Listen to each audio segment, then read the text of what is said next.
If the ball was too tight in its socket, the ink would clog up and it wouldn't reach the paper.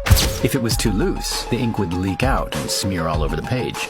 Getting this right was extremely difficult, since the tiny ball was difficult to make with any kind of accuracy. Then came Laszlo Biro, a man with a name you might recognize. He realized that the solution was in the ink. Most pens at the time used thin, water-based ink, which was leaky, slow-drying, and would seep through the fibers of the paper. It also relied on gravity to feed the ink into the ball, which, depending on the angle of the pen, gave really poor results. He started experimenting with oil-based inks, which were thicker, dried almost instantly, and sat on top of the paper instead of seeping through. This turned out to be a stroke of genius, and it unlocked a unique physical effect that caused the ink to be mysteriously pulled onto the ball, without gravity or any external forces. This is called capillary action, and it's what allows water to climb tree roots and nutrients to flow around our body. We can see this effect in action by placing a thin tube into some water and watching it climb. But what's happening here?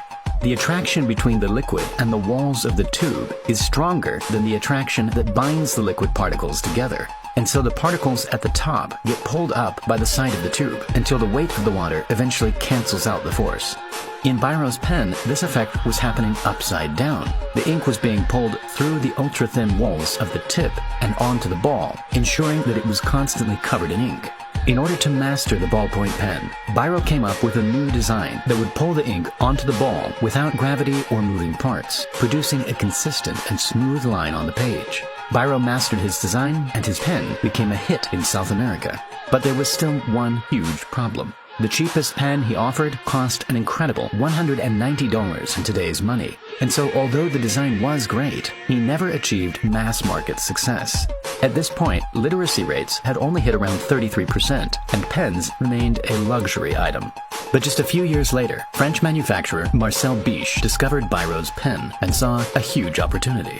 He bought the patents for $2 million and began designing a new and improved version that could be mass-produced for a much cheaper price. With the help of state-of-the-art